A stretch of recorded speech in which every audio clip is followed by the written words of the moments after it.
Le marché crypto est en train de vivre un moment critique. Après des mois d'euphorie, des signaux inquiétants commencent à apparaître. Est-ce qu'on est en train d'assister à la fin du bull run ou juste à une correction classique avant une nouvelle envolée? On va analyser ensemble les éléments qui font le plus débat en ce moment.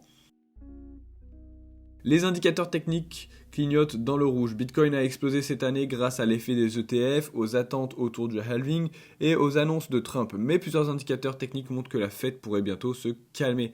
Le MRVZ score qui permet de voir si Bitcoin est surévalué ou sous-évalué reste sous les niveaux critiques, ce qui suggère qu'on n'est pas encore en fin de cycle. Mais d'autres outils comme le P-Cycle Top Indicator montrent qu'on pourrait être à un moment clé du marché et on remercie le journal du coin de nous avoir partagé ces indicateurs. En gros, si Bitcoin continue à corriger et casse certains supports, ça pourrait annoncer un gros retournement. Par contre, si on rebondit rapidement, le bull run pourrait encore avoir pas mal de jus.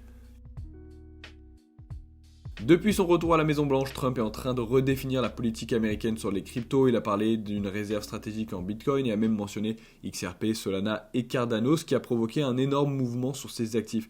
Mais ce qui inquiète, c'est l'instabilité que ça crée. Certaines transactions suspectes laissent penser que certains insiders profitent de ces annonces pour manipuler le marché. Résultat, des pumps violents suivis de corrections brutales. En parallèle, Trump met en place des mesures économiques fortes, comme la fin des aides à l'Ukraine et des sanctions contre la Chine. Ça renforce l'incertitude sur les marchés et la crypto n'y échappe pas.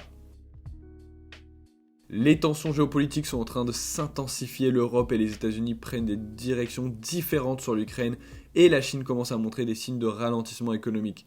Dans ce genre de climat, les investisseurs ont tendance à fuir les actifs risqués et la crypto en fait partie.